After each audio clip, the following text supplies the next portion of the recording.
નાટક રજૂ કરીએ છીએ. તે નાટકનું નામ છે રસ્તાનો પથ્થર. મારું નામ છે કાવ્ય રાજા. હું મારી નગરમાં મારી પ્રજા કેટલી સમજદાર છે એ જોવા જાઉં છું.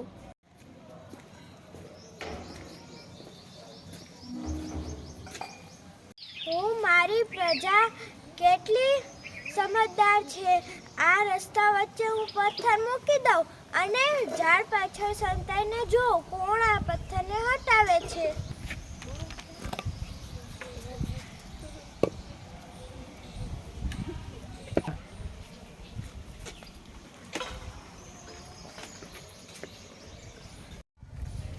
હાલો દૂધ લઈ લો દૂધ. હાલો દૂધ.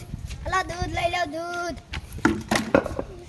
એ કોણ છે આ રસ્તામાં પથ્થર મૂકવા વાળું? આખું મારી દૂધ પી કરી નાખ્યું. કોણ છે આ મૂર્ખ? આખા ગામના લોકો બુદ્ધુ જ છે. કોણ છે આ? મારો આખો દી બગાડ નાખ્યો. ફ્રૂટ લઈ લ્યો. હાલો ફ્રૂટ લઈ લ્યો. ફ્રૂટ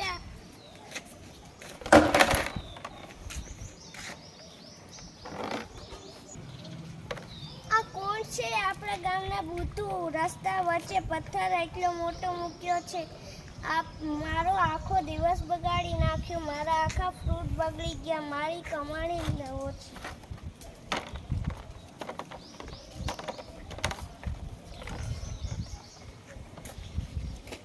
હાલો જલ્દી જલ્દી આપણે જવાનું છે.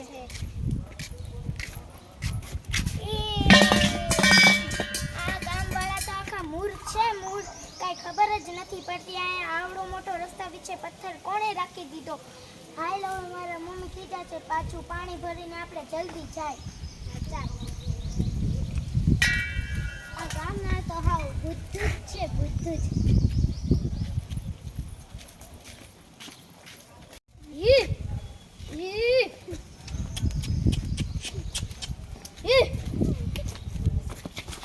રસ્તા વચ્ચે કોઈ પથ્થર મૂક્યો મારા બળદના પગ ભાંગી ગયા.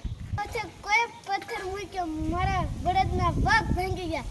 આ આખા ગામના બુદ્ધુ છે. બુદ્ધુ આખી બસ આખી કોઈ પથ્થર ન હટાવ્યો. કોઈને જવાબદારીનો ભાન નથી. અરે આવડો મોટો પથ્થર રસ્તા વચ્ચે કોને મૂક્યો હશે? ઘણા બધા લોકો અહીંયાથી ગયા. તેને એક સાઈડ મૂકવાની ખબર નથી પડતી. લાવ હું સટાવું. અરે આ તો વજનદાર છે. કોઈ છે તો નહીં. અરે કોઈ દેખાતું તો નથી. અરે ઓ મિત્રો મને પથ્થર ખસેડવા લાગો. ચાલો.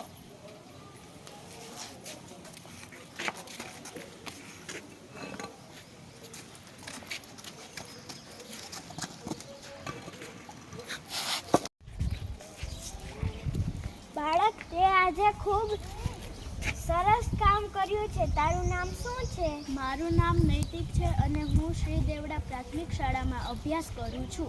હવે હું તને ઇનામ વટથી હું ખૂબ ખુશ થયો. હું તને ઇનામ વટથી ભેટ આપું છું. આ લે તું સોનામોર રાખ.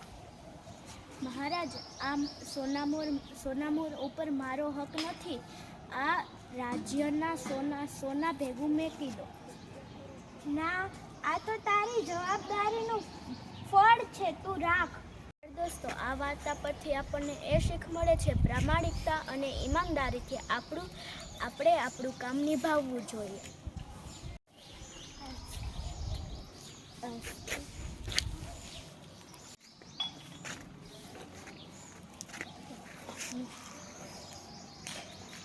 દોસ્તો આ નાટક અમે રજૂ કર્યું છે. આ નાટકનું નામ છે રસ્તાનો પથ્થર.